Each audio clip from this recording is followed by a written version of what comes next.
ايه رأيكم بقى في الاوتفيت بتاعي؟ والنبي قمر يا بنتي يا ريهام قمر.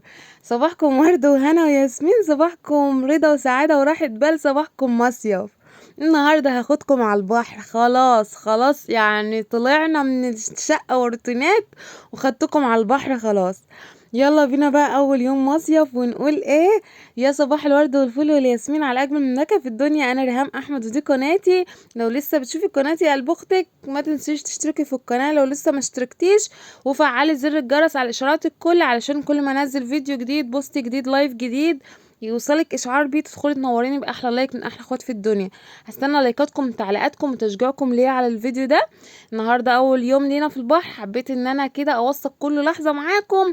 فيلا ادخلي برجلك اليمين يا ست الكل وتعالوا نشوف بقى ايه اصغر مصيفه كانت معانا الصيف ده. الست كوكو بتقول لكم حطوا لايك وجهزت نفسها خلاص، ولبست العوامة بتاعتها من دلوقتي، يعني انا لابسه العوامة طالعه جاهزه كده من الشقه.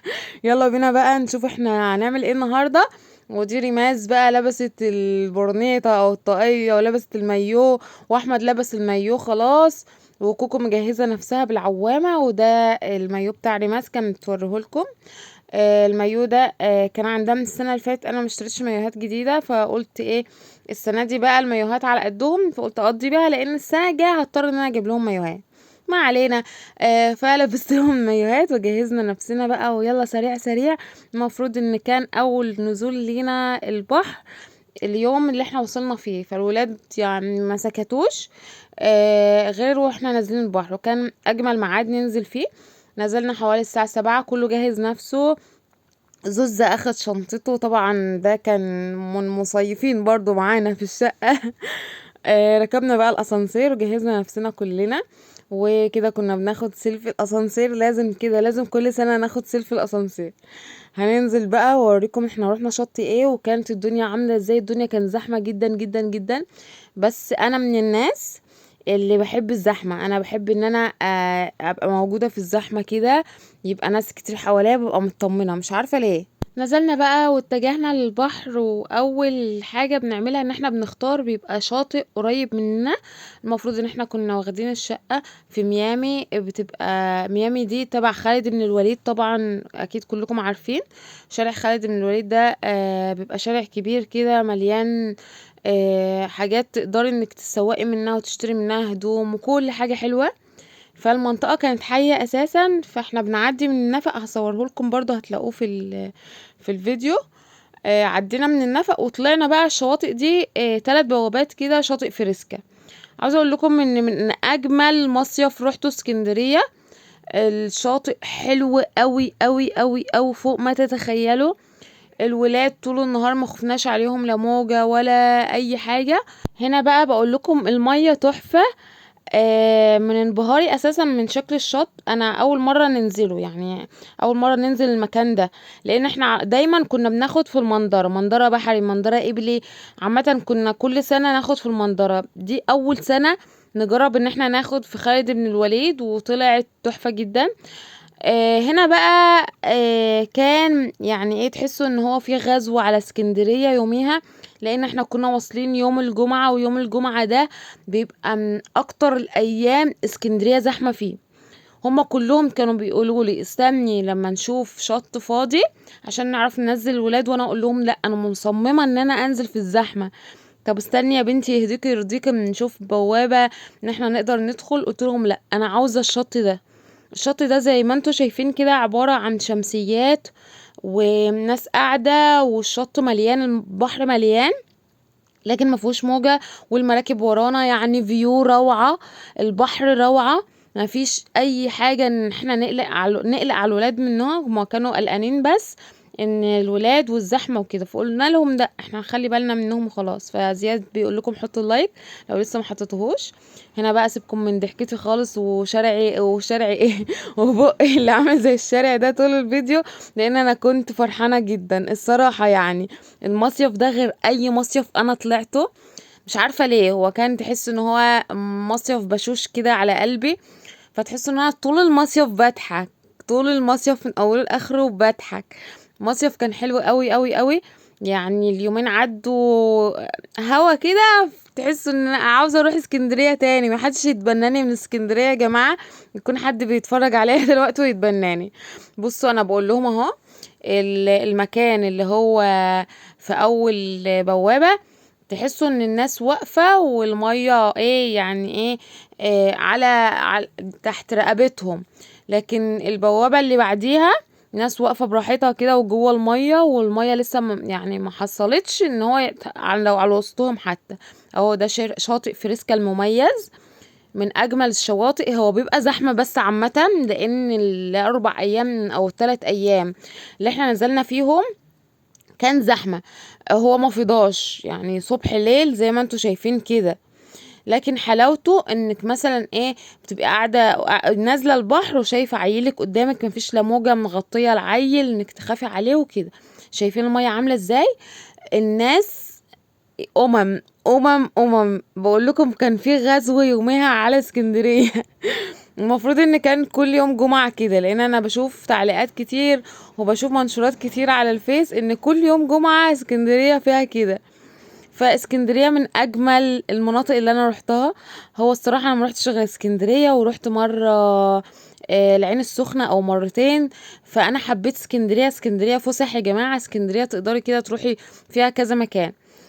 طبعا في المراكب اللي انتوا شايفينها دي، اللي مش عارفه هي اسمها ايه الصراحه، تقعدي انت وعيلتك، ممكن تأجروها بالساعة وتقعدوا عليها انت وعيلتك كده ويدخلوا بيكم بره، ورا يعني جوه. في المراكب اللي ورانا دي، اللي ورا الشاطئ اساسا، بتبقى شغالة الصبح. اخرها الساعة، انا سمعت كده يعني، اخرها الساعة 5 او 7، بيكونوا جايين بقى واقفين. دي يعتبر مينا، زي المينا المراكب الصغيرة اللي هما بينزلوا يصطادوا بيها. دي مراكب صيد بتبقى واقفة كده. طبعا في حاجز ما بيننا وما بين المراكب دي، بحيث ان ايه، على اخر طولنا كده. طبعا مش طولي انا، يعني انا كنت بغرق في شبر ميه. صاحبتكم قصيره. ف... فليه الناس بتدخل جوه كده وبيبقى لها طول؟ انتوا شايفين الناس فين؟ الناس قريبه من المراكب خالص، لكن عاملين طبعا حواجز. اللي عامل كده الشط كده زي البسين كده، ان الشط اساسا قافلينه من ورا اللي هو مصدات، عشان اللي يوقفوا دي المراكب هنا زي المينا. فالشاطئ بجد ما فيهوش اي كلمه، روعه روعه روعه.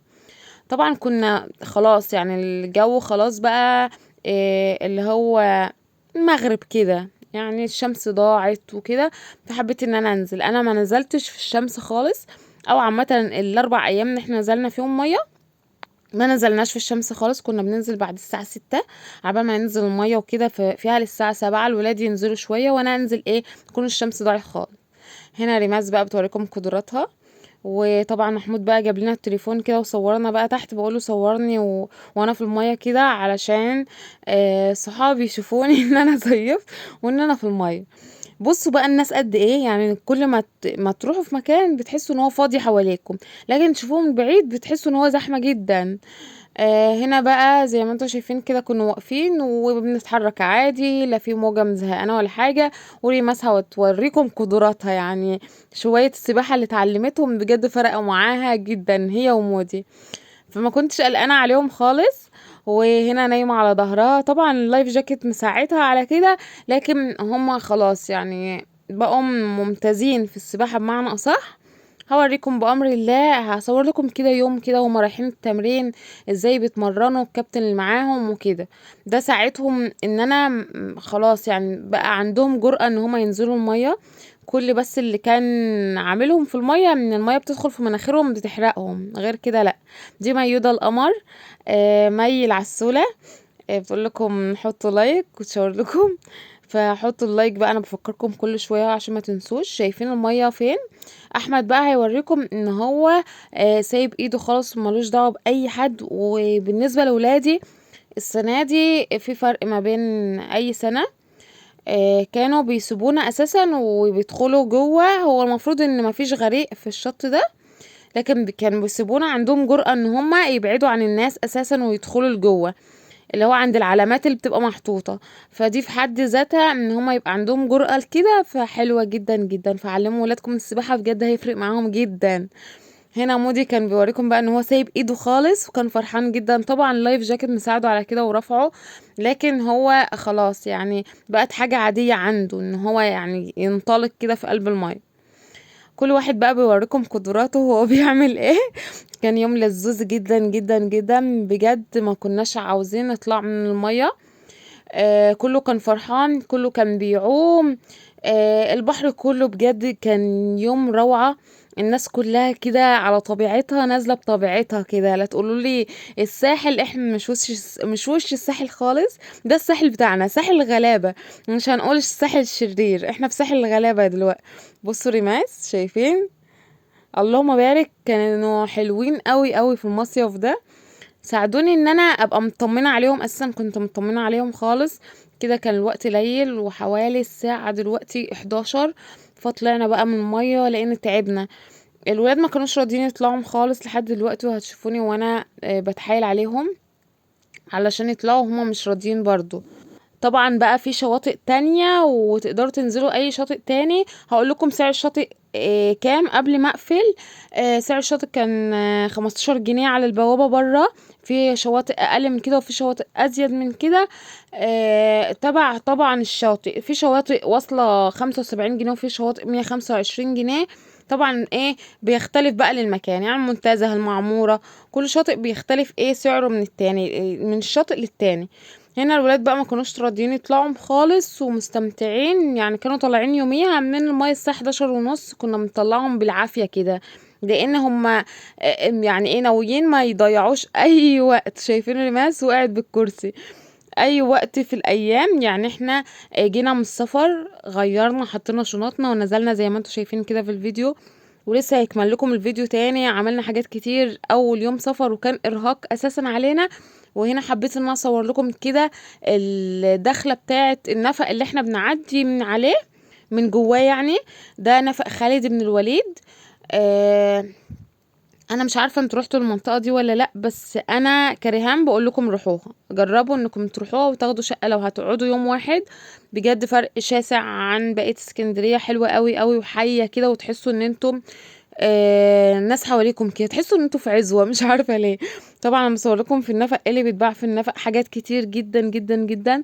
انا من الزحمه ما كنتش عارفه اصور لكم نضارات بقى وسليبرات هدوم اللي هي الدريسات دي. انا جبت الريماس دريس من هنا، واللي هو البورنيطه او الكاب اللي انتوا شايفينه بتاع البحر ده.